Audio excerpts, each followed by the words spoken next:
actually like jumping between my session and a Beyonce track because the client has given me a bunch of reference tracks, a few Beyonce tunes. So yeah, here's me trying to measure up to Beyonce. But it's useful. Kind of, I've got this particular kick sound that I actually was imagining like something quite a bit grimy, and there's a Beyonce track that has that sort of sound in it called Sweet Honey Buckin'.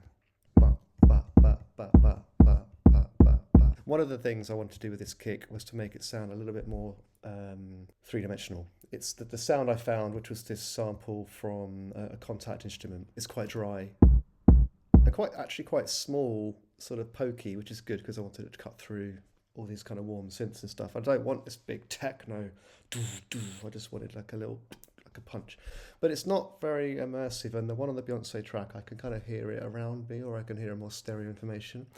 So a logical thing to do is to find a reverb, a short reverb. Magik7, which is a giveaway by, oh God, who made it? It's made by Wave Alchemy.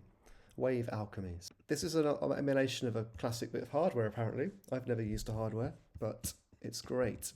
So the algorithms in it are very, very powerful, and I think from what I hear from other engineers who have actually used the real one of these in the studios, they're like massive thumbs up, and it was a freebie.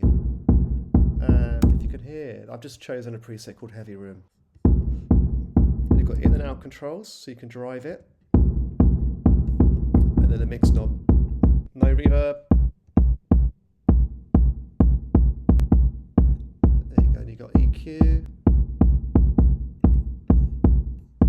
And it's already sounding really cool. There is a shorter one, that's called Heavy Room. There is a shorter one called Glass, or called Front Room.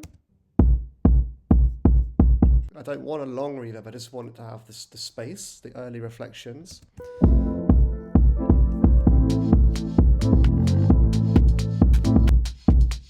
It's quite high, the mix, even though it's not actually that high.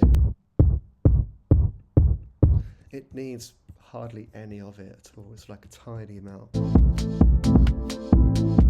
Yeah, they're both interesting. I'm thinking, what's Perk Room? They're all pretty short, but I want to get the shortest I can. 0.2 seconds? Ooh. That's good.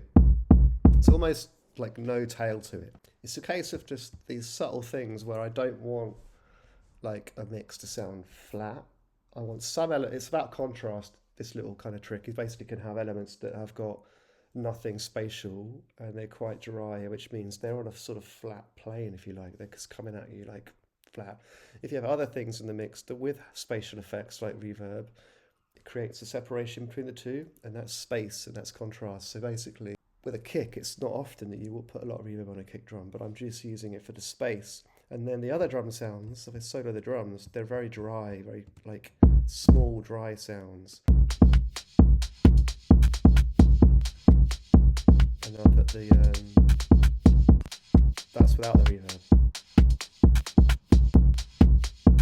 It is cool without the reverb. I might change this reverb later when I'm doing the final mix, but for the sake of what I was looking for, to get it a bit more closer to the Beyoncé tune, it was to have that space thing around it. So these are my two sort of percussion-y tunes.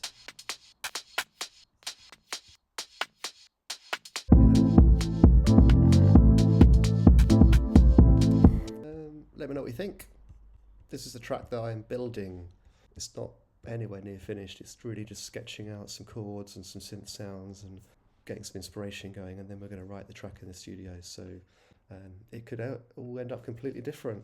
Anyway, just chuck a little tiny reverb on the bass. Yeah, let me know what you think.